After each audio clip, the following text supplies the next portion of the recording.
Today we're working on fuck-ups. Welcome to Working On It, the podcast that helps you navigate the trials and tribulations of the work environment.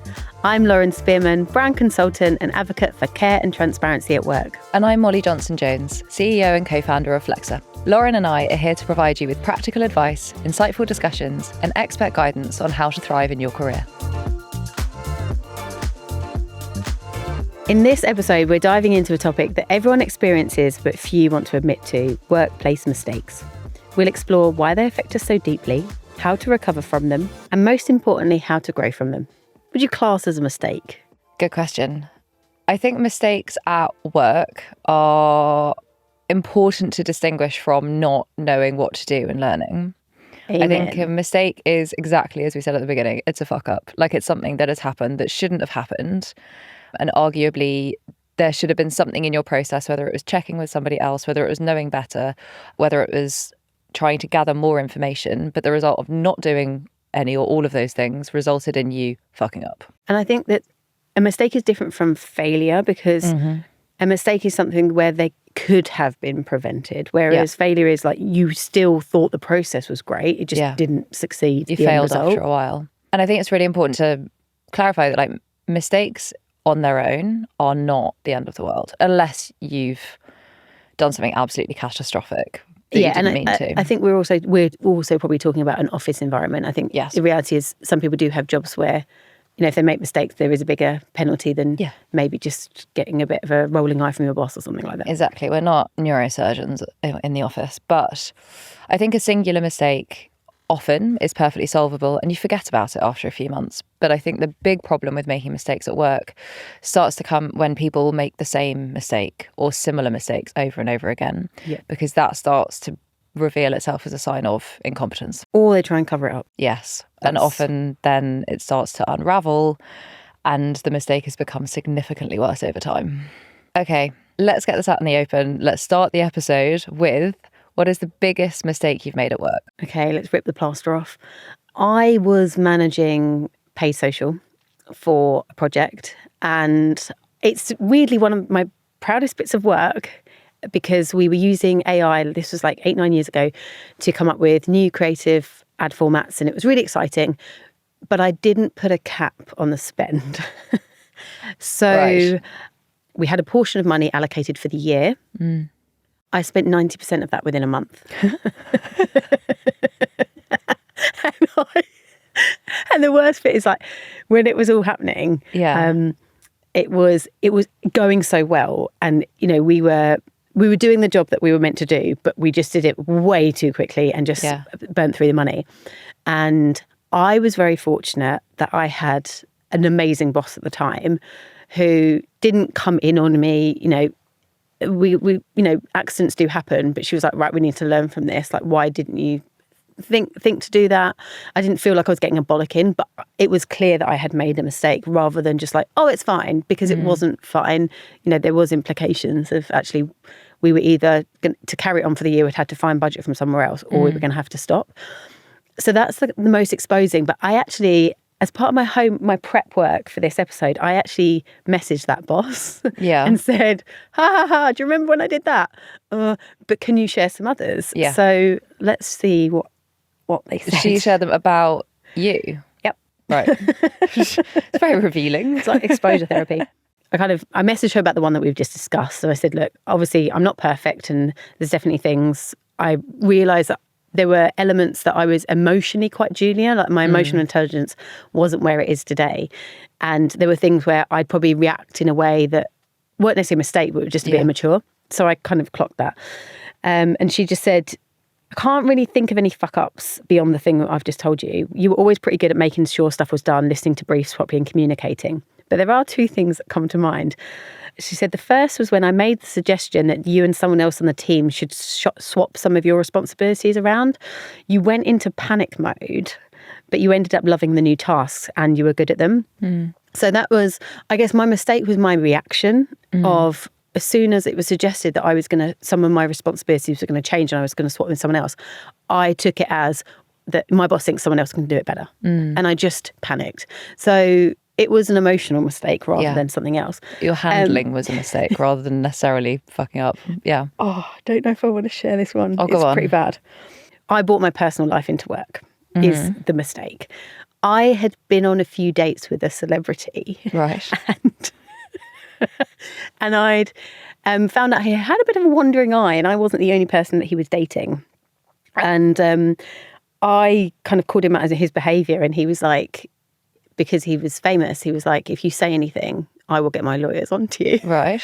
And the day that was all happening, I was on a shoot for work, and I just couldn't emotionally kind of disconnect from it. Right. And so what it meant was I didn't show up properly on the shoot. I was like just not really there.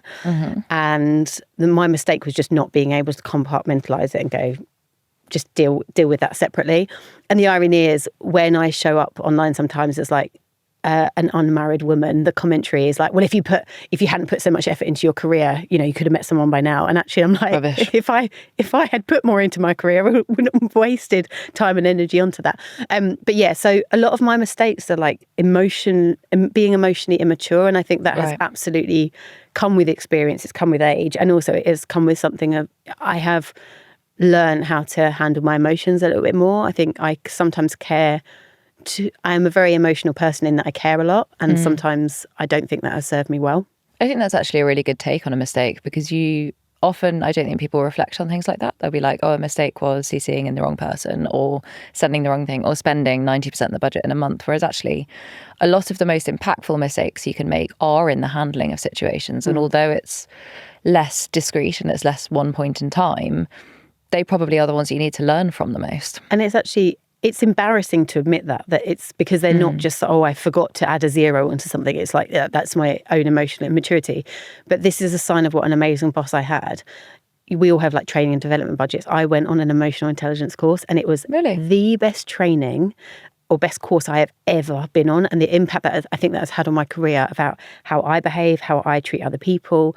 I think it has taught me how to really work on my soft skills. Yeah. And I think that's really served me well.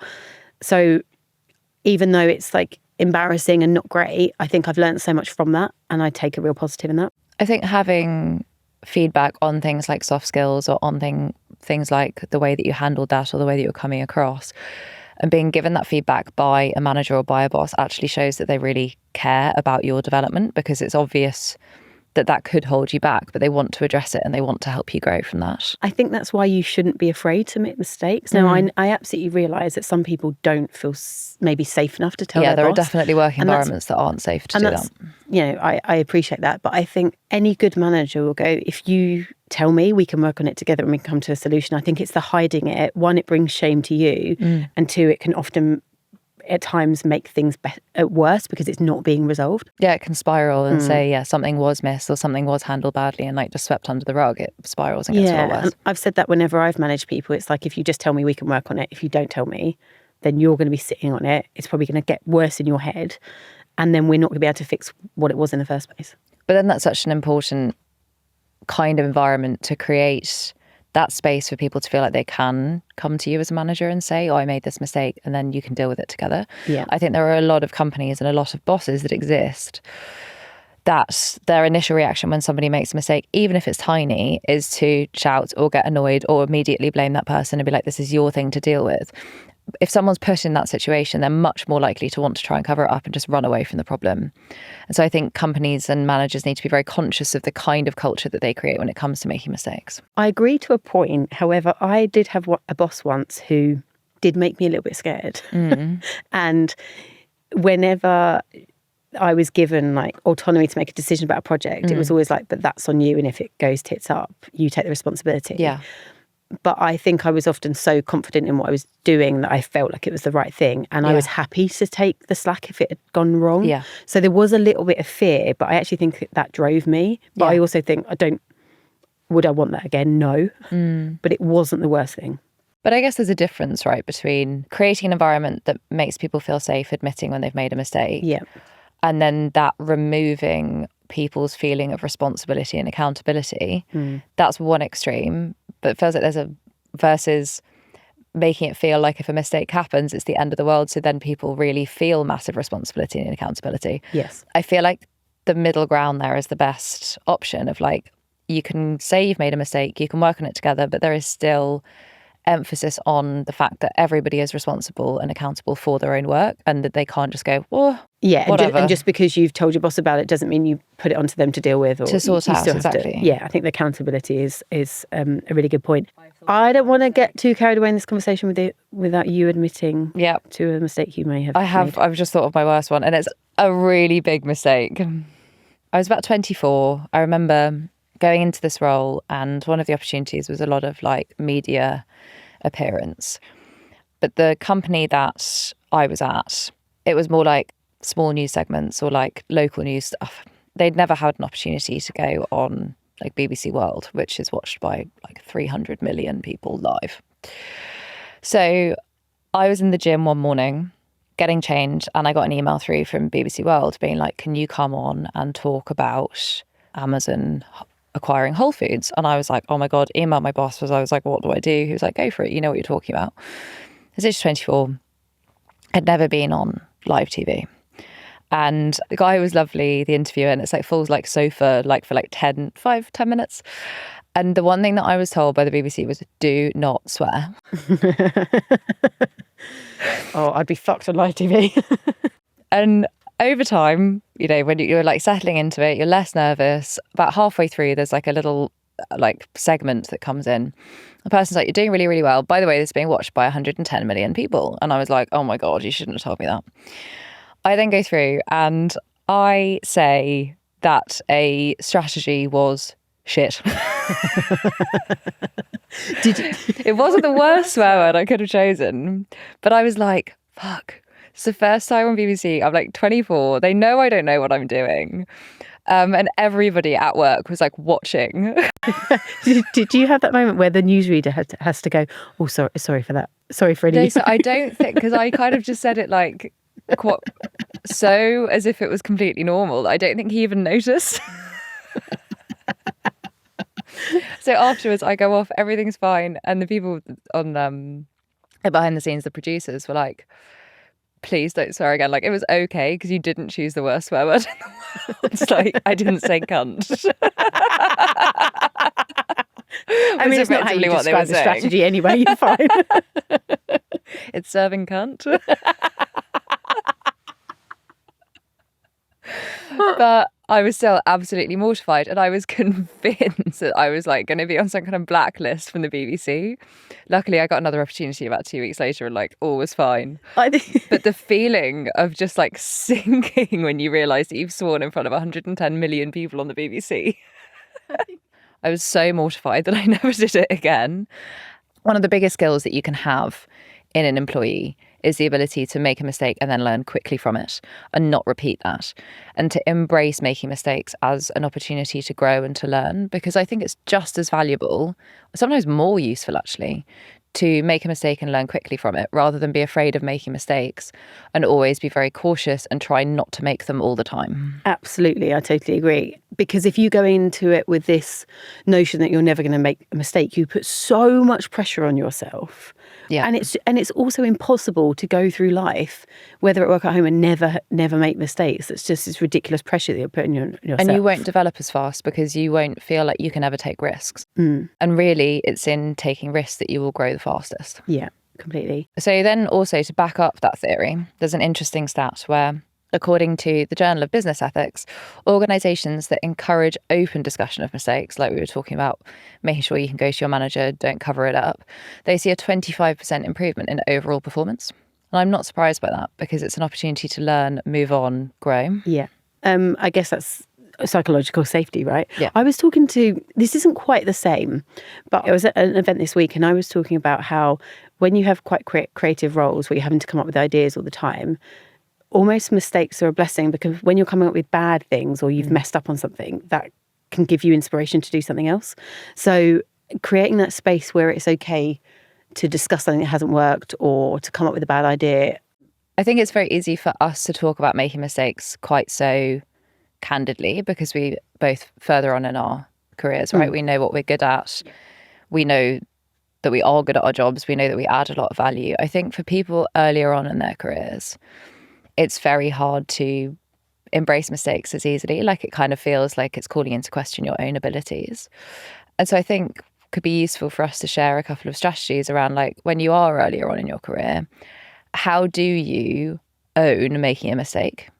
And I think the number one thing that I've seen and been very impressed by in younger employees is when there's a mistake that's made, they come to me with it, they explain why it happened and then what they've learned from it and how it won't happen again. Yep. And that is the way to own a mistake, because it shows that you have owned up to it, considered what was leading up to the moment of making the mistake, and then from here, this is how I'm going to avoid it happening again. Yeah. That learning means that the mistake seems tiny in comparison to the growth that you've now got from that. Yes, absolutely. And also remind yourself that your boss isn't your teacher. Yeah.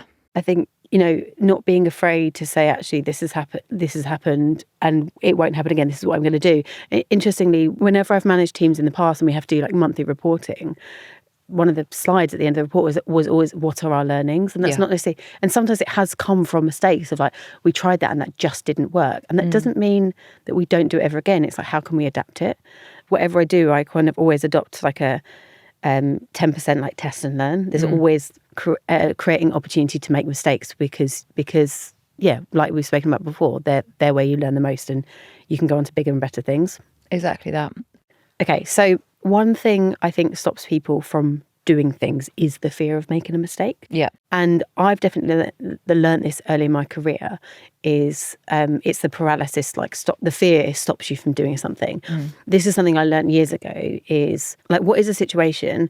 What is the worst that could happen? And then what's realistically going to happen? Then you kind of bring it back. And that's always been really helpful for stopping the fear of making mistakes. I used to get super paranoid. I had a long commute and I was always really paranoid about being 5 minutes late for work.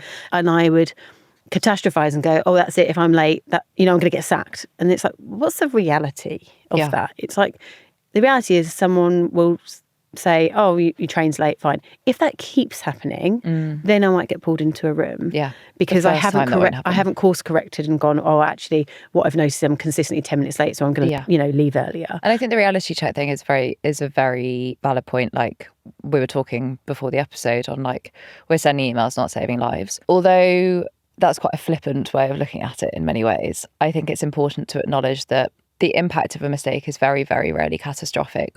But on the other side of things, I don't think that should be used to take away accountability and responsibility for doing a good job, because just because you're not saving lives doesn't mean that you shouldn't be doing a really good job in the role that you've chosen. Yes. I also think there is real power in having management or leadership that own up to their own mistakes too. Yeah. So this is one of my favourite stories about my boss, and she's now a lovely friend. So if she hears this, I'm sure she'll know that I'm talking about her. But we went on a team trip, and we had booked tickets to go, and we were flying, and we flew up there, did all the work we needed to do, and then we were flying back, and we got to the airport, and basically she'd booked the wrong date for the return. And we had to buy whole new tickets again. Now, we could expense it onto the business, which is not ideal, but it was okay. But still to this day, we take the piss out of the one mistake she made. But I think that openness of her going, I messed up, we've dealt with it, this is what we did, and we found a solution. It created a sense of camaraderie in the team. There was more like a sense of trust. We've got each other's back. And it just meant that I think we felt safer to make mistakes in front of each other. Yeah. And I think that was incredibly powerful. Role modelling behaviours in companies is incredibly important when it comes to setting the culture. And I think it could be something as simple as role modelling, owning your mistake, owning up to your mistake, solving it, learning from it. But it also goes across broader elements of culture in terms of like encouraging people to work flexibly or autonomously or take accountability and responsibility rather than relying on micromanagement. There are so many different elements of company culture that are so heavily dictated by how management behaves. And I think one of the elements to that psychological safety is, managers, bosses owning up to, I made this mistake, I learned from it, and we move on. And I think there's something about, within your own role, the reality is there's probably only so many mistakes you can make, because the bigger the risk goes kind of higher up in the business, right? So I think if you are seeing people, higher up admit that, then I think you're quicker to then go to them with what you were saying earlier, that kind of acknowledge, analyze, act methodology of solving problems and looking at mistakes. And Harvard Business Review apparently looked into this and found that 92% of employees agree that when leaders admit to their mistakes, it enhances trust. Because it shows they're human. Yeah. Right? And people buy into people, and that's what makes them feel connected. It's a way of showing vulnerability to some extent. Like, you're not an infallible human. You are going to make mistakes, particularly if you are senior and have progressed a lot in your career. You're often juggling hundreds of different things, and like naturally there is going to be something that drops sometimes. You can't be perfect. No. And showcasing that to people, I think, is a really important part of leveling the playing field there. And I think that anyone that's ever put pressure on themselves to be perfect is exactly that, putting so much pressure on something that it's impossible. You're never going to reach perfection. That's just not how we're wired. It's just not human nature. Well, our brains are literally wired to learn from mistakes. It's called neuroplasticity, and it means that, like, when you make a mistake, you're effectively creating neural pathways, remembering it, and then that feeling of, like gut instincts, like that is the feeling that something has happened before, and that something bad could happen and you're trying to avoid it. That's cool. I mean, even if you're looking at like child development and how they learn through making mistakes, right? They learn from when they're walking, and they learn from falling over. Exactly. And it's important, I think, that companies create those kind of guardrails, almost like you would when you think of a child developing. Like, if you think of people developing through their careers, you need to create environments where people are free to make mistakes, but not where they have so much freedom that mistake could be catastrophic. Yes. And they're making mistakes because they haven't got the experience or learned something. I think that's a bit different. We were saying swearing on TV, it is an accident. Yeah. Whereas I think it's unfair for businesses to put people in a position where they're making mistakes because they haven't given them exposure to experience something or learn something to then be able to know how to handle a situation. Equally, it's the employee's responsibility to make sure that the mistakes that are being made are not because of not preparing properly, not because of not reading something, not because of not paying attention. Yep. There's lots of accountability. Yeah. Yeah. There's lots of reasons that can lead to somebody making a mistake, some of which are totally your fault. The UK's biggest Huel drinker, Stephen Bartlett, has hired a head of failure. What are your thoughts? Oh, come on. Like, that is such a forced way to try to virtue signal within a company. You don't need to hire somebody and give them a title to say that we are a company that enables people to make mistakes and learn from them.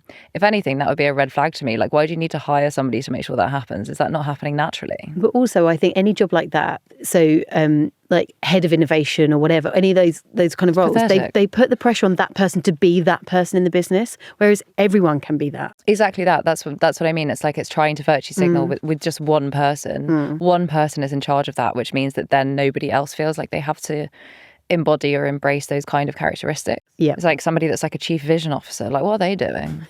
Like, but it's the same way, like on a much more serious note, around like DEI consultants. It's like everyone in the business should have a responsibility to have that kind of level of thinking on their radar rather than just like on one person. Yeah. And it's obviously, I would assume the intention of that role is to educate people about failure, to ensure that is role modeled in managers, etc. But it does feel, knowing the person that has hired that person, that does feel like virtue signalling. Molly, you've got a listener story, haven't you? Let's listen to that after the ad break.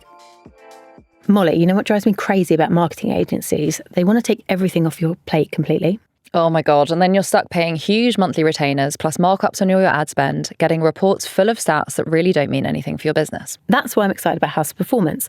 Instead of taking over your performance marketing, they come in and actually coach your in-house team. And what I love is that they bring all of this agency expertise, but they use it to make your existing team stronger.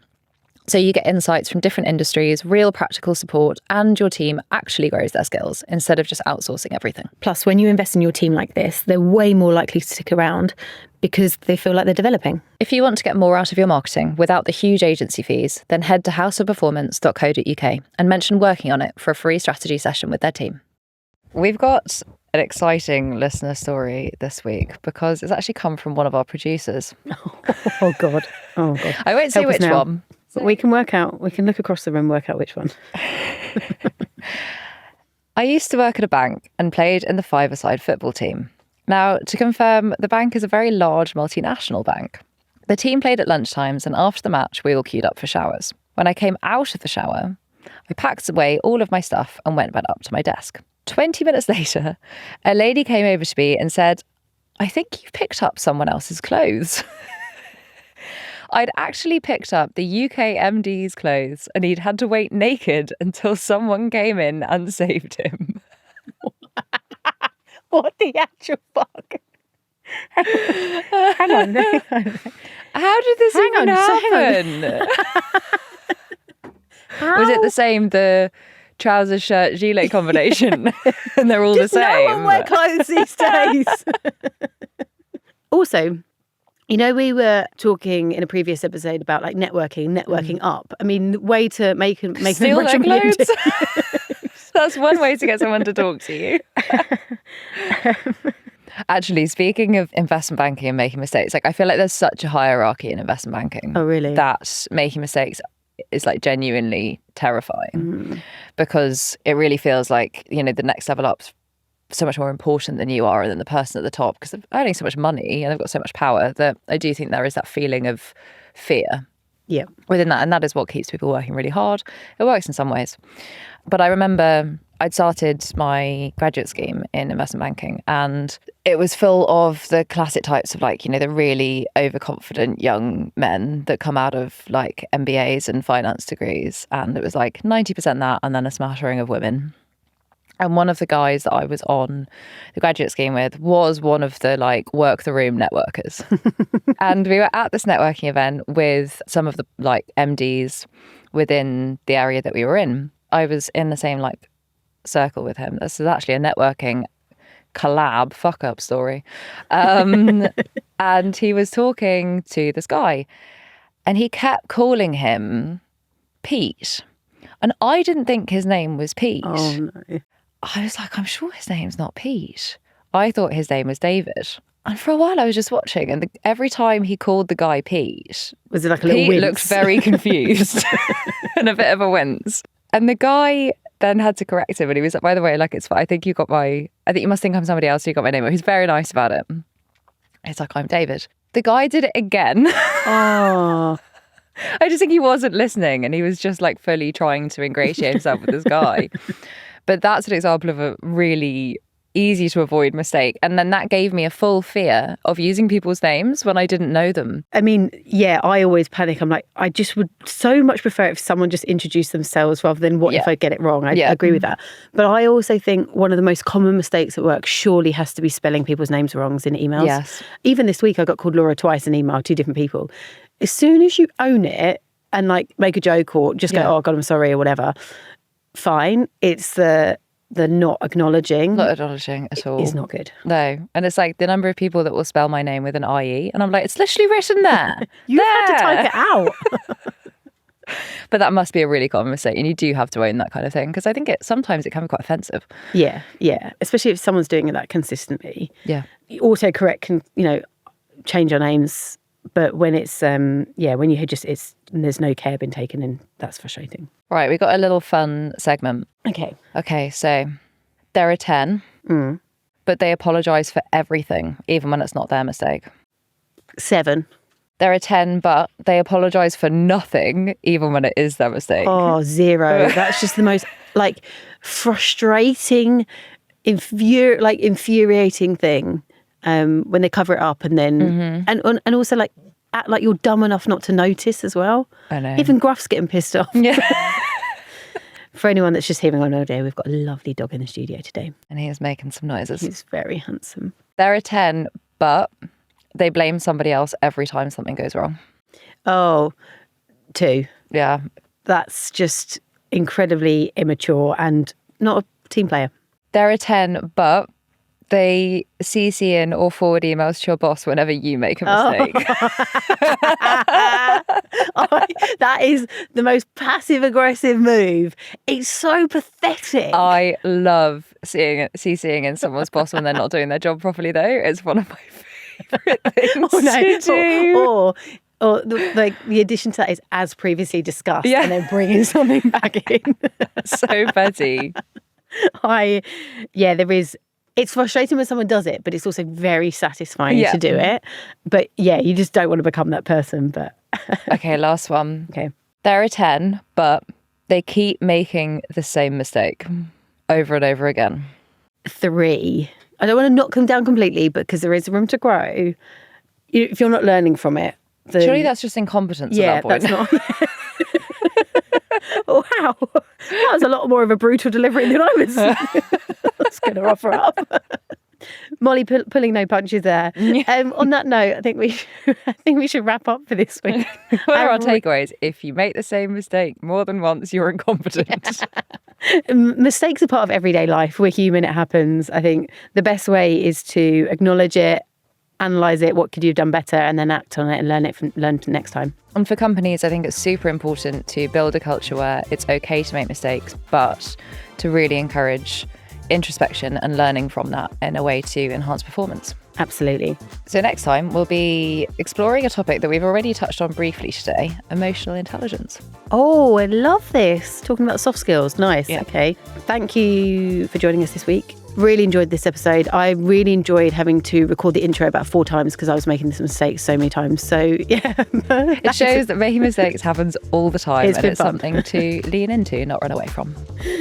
See you next time.